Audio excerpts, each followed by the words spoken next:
Super El Nino, or the warm ocean current known as El Nino, the strongest, hottest, and most destructive ever recorded in Earth's history, there's a very high chance that it's currently forming beneath the Pacific Ocean. This is one of the reasons why the Prime Minister of India has come out and told his people to stop consuming, or at least to consume with extreme caution, to save as much as possible, to conserve oil, and to save foreign currency for at least the next year, so that they can survive the energy and food crises, not just crises caused by war, not just crises resulting from the closure of the Hormuz Strait. If you think those are severe, there's a possibility that an even greater catastrophe could occur, making everything even worse: a Super El Nino.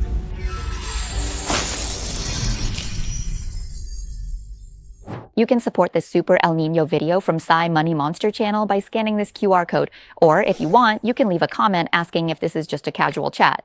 But honestly, this video isn't really lighthearted because it's actually pretty scary. Still, feel free to leave your thoughts in the comments, hit like, share, and most importantly, please subscribe. If anyone asks, well, after watching, is there anything we can actually do with the information from this video? I'll tell you right now that honestly, after watching, there might not be anything we can do, just like before. And if you're wondering, hey, is there any good news at all? I have to say, the information in this video doesn't come close to anything you'd call good news. But if you want to know whether there's a high chance of natural disasters happening, what they might look like, how they could affect us, the world, and the economy, let me explain all of that for you in this video. Let's check it out. In this clip, my brother says that the Super El Nino will be the hottest, the most intense, the most destructive, and it might even be forming right now under the Pacific Ocean. I'm not making this up myself.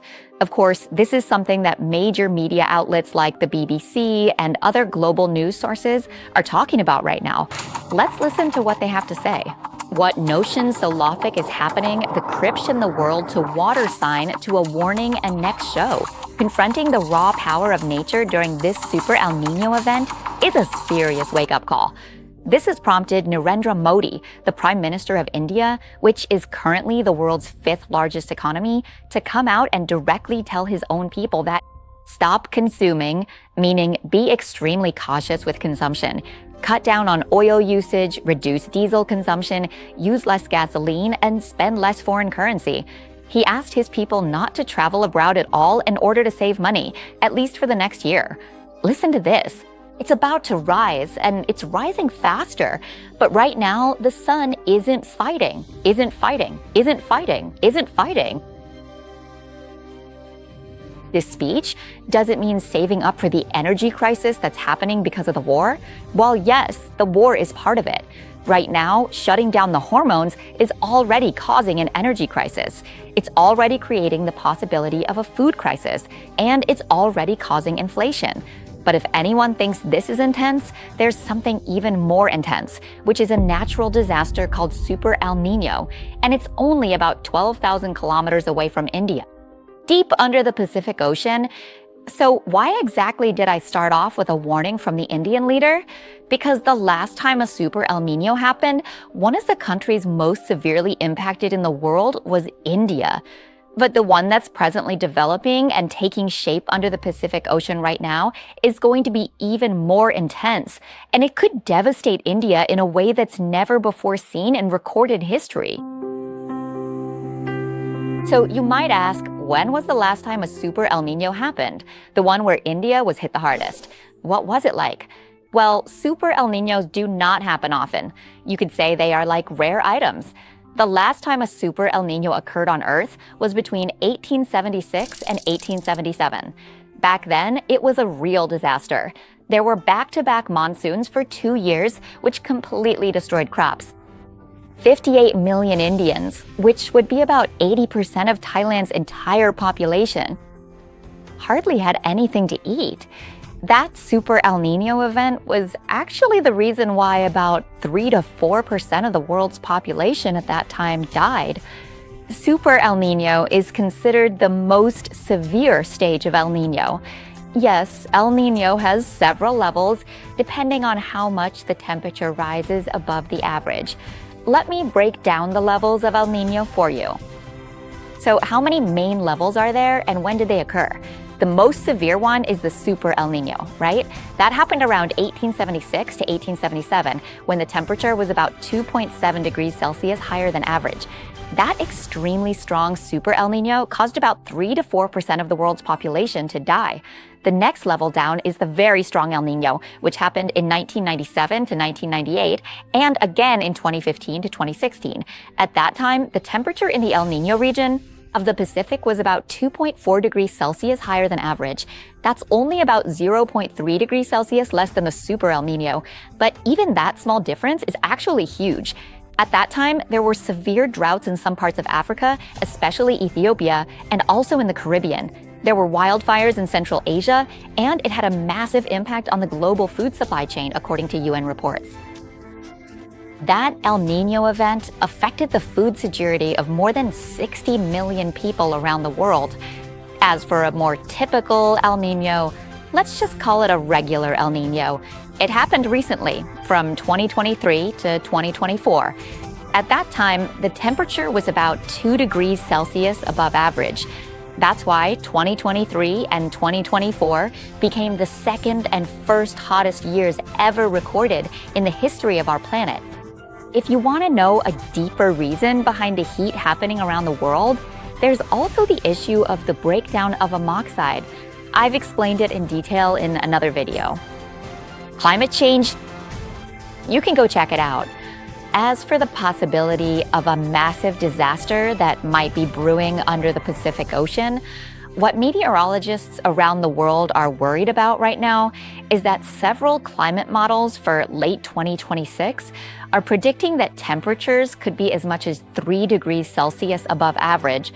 Like I mentioned before, the most extreme it's ever been was just 2.7 degrees Celsius over. So, if this prediction turns out to be true and the temperature really does rise by as much as 3 degrees Celsius, it would become the most intense Super El Nino ever recorded in Earth's history. And what makes this information even more alarming is that it's not just data generated from computer simulations. Scientists actually have physical evidence to back this up.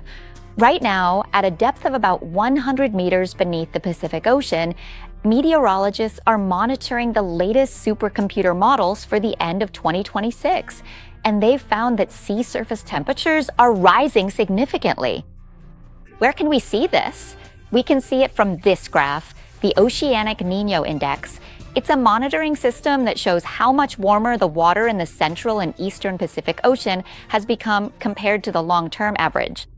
Right now, the Oceanic Nino Index is detecting temperatures that are 5 to 6 degrees Celsius higher than normal beneath the Pacific Ocean.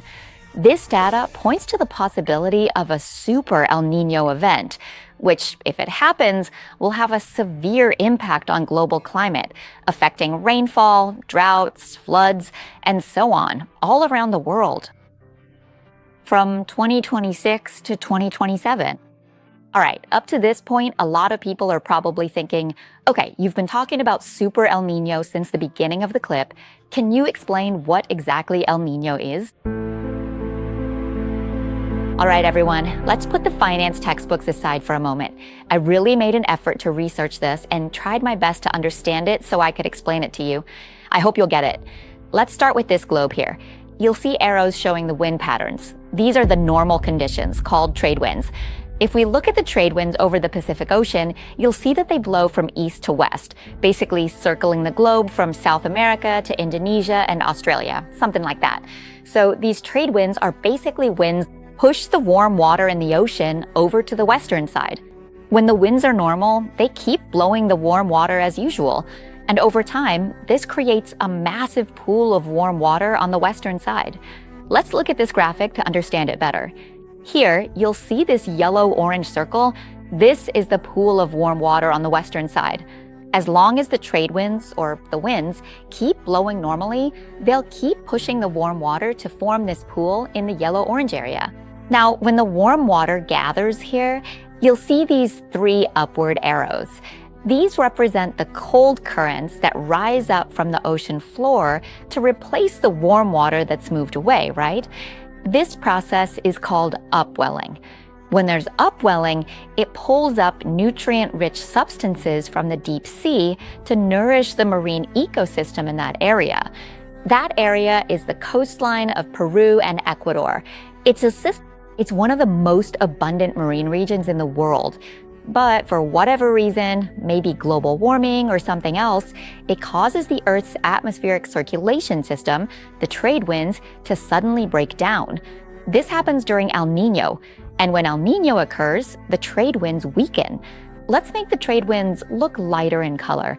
Okay, so when the winds weaken, right, let's go back to the graphic of the warm water currents. We'll see the basin of warm current. See this dust here, the yellow and orange parts? When the trade winds weaken, the wind doesn't push the warm water currents to pile up in the basin. Now, Earth's gravity does its thing. When the wind doesn't push the warm water to pile up here, the warm water spreads out. And when the warm water spreads out, it's like a lid of warm water, like a cover. This prevents the cold water currents that used to upwell from the depths of the ocean from rising. Upwelling can't happen. There won't be any current flowing out. So the warm water current ends up reversing, and the warmth spreads across the entire ocean, covering a vast area. This causes the ocean temperature to rise. And when the ocean temperature rises, it's just like turning on a heater in a room. When you turn on the heater, the heat spreads up into the polar atmosphere and causes the global temperature to rise. This has a direct impact on the atmosphere. Thunderstorms, floods, and natural disasters. All of these, look at the proud faces your teachers taught you to have. You might be happy and then ask, what does the impact of El Nino look like? Well, that depends on which part of the world you live in, because the consequences you experience will look different. It could be severe flooding, extreme drought, heat waves, intense wildfires spreading across forest areas, or it could be heavy rain followed by such a drought that you can't grow crops, leaving you with no food and going hungry. These are just examples of things that have happened during El Nino events, right? For instance, there was flooding in northern Peru and southern Ecuador, and then severe drought in Central America. Australia often experiences wildfires that are hard to put out, exactly that. And then there are wildfires in Indonesia, as well as in the northern part of South America.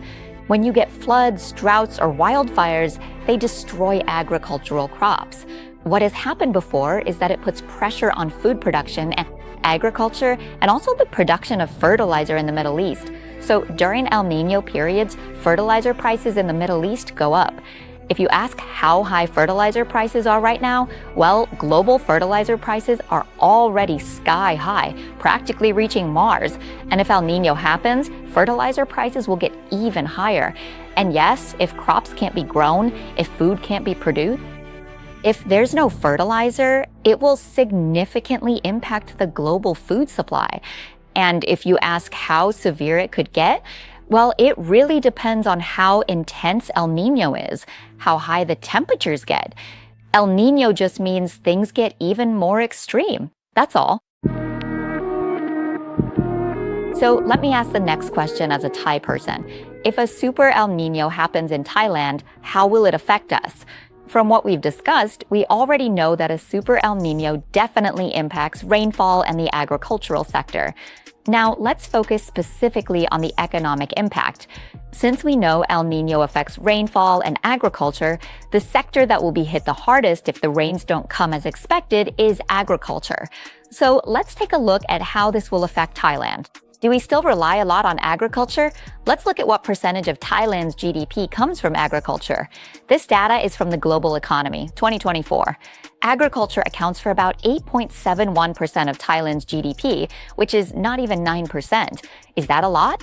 Yes, but is it a huge amount? Maybe not, because nowadays Thailand's economy isn't primarily agricultural anymore. However, Thailand still depends heavily on agriculture.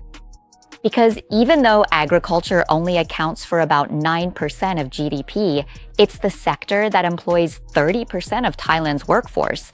That's about 6.4 million households, or according to World Bank data, more than 10 million Thais who make their living in the agricultural sector. When we talk about agriculture, it's not just about rice farmers. It also includes exports, food, and various rural incomes. Most of these come from agriculture.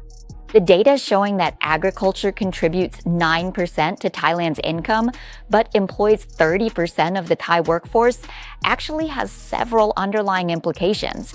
For example, while it's true that Thailand as a country doesn't rely on agriculture as much anymore, Thai people themselves still depend heavily on it. Another point is that this means most Thais working in agriculture are among the majority of the population who earn less income. At the very least, it's much lower than in other sectors. This is one of the main reasons why Thai people who work as farmers experience slow progress, low income, and high debt. Even without any external factors affecting the quality of life for people in the agricultural sector, things aren't that great to begin with. Now, let's take a look at what happens if the weather doesn't follow the usual patterns, like droughts caused by El Nino and so on. How badly would that impact Thailand? Let's see how Thailand's agricultural system works. How much can we really rely on irrigation systems as a foundation? Or do we have to depend more on rainfall? According to data from United Nations Thailand, only about 20 to 26% of agricultural areas in Thailand actually have access to irrigation systems. Most of these are concentrated in the central region, the lower northern region, or in Bangkok. So the majority of the remaining agricultural areas in Thailand rely on rainfall. So if there's a drought, if it rains for too long, or if it doesn't rain at all for an extended period, it's really not going to work. Our main crops like rice, sugarcane, and cassava would be ruined. And if that happens, what are we going to face? No rain means no agricultural yield, and that leads to food shortages. On top of the current energy and food crises, this would make things even worse. So the food supply could become severely limited, and the less supply there is, the higher the prices will go. That's food inflation. And food inflation isn't the only problem. If crops can't be grown, if food can't be produced, then farmers will earn even less income than they already do, which isn't much to begin with. This, in turn, will affect their purchasing power. In rural areas, this will have a significant impact. And if people in rural areas, which to be honest make up the majority of the country, see their purchasing power decrease all at once, then no one will be spending money. If people aren't spending, where will companies get their revenue from? When companies have less income and lower profits or even losses, what's the next thing they have to do? Cut costs. And the most immediate way to cut costs is to reduce employment. This will lead to even more people losing their jobs. Now, this becomes a truly frightening cycle for the economy. That means inflation, unemployment, companies unable to make a profit, and a declining quality of life. And then the cycle just keeps repeating. So to sum up, in Thailand, if a Super El Nino happens, Thailand might not be in the zone that gets hit by severe disasters right from the first wave. But will we feel the pain? Yes, we'll feel it through food, agriculture, and rural areas. Even if we manage to escape the worst in the first wave, we might not be able to avoid the hardship in the next rounds. The shocks will keep coming, one after another, because everything happening in the world, whether it's wind or warm ocean currents, is all interconnected. I suggest you go back and watch the climate change clip. That one explains it all. You'll see how the world's ocean currents are linked. We don't know exactly where the hardest shock will hit, but eventually it will circle back and hit us too. What this will cause is a severe shortage in the food supply. For example, a country that's definitely going to be hit hard is India, which is the #1 rice exporter in the world. If India suddenly can't export rice, let me tell you, the 10 countries that import rice from India, 45 of them in total, are going to be in real trouble. And you might ask, will Thailand as an agricultural country be safe? By that time, fertilizer from the Middle East will also decrease, and fertilizer prices will rise even more. And honestly, even within our own country, we'll be able to produce less food as well. The warm currents from the Super El Nino will sweep through and drastically reduce the fish population in the oceans. At that point, agricultural yield Global agricultural output will drop sharply, just like if 20% of the world's oil supply suddenly vanished because the Strait of Hormuz was closed. But everything will just pile up, crisis on top of crisis, and that's it. The next stop is a food crisis.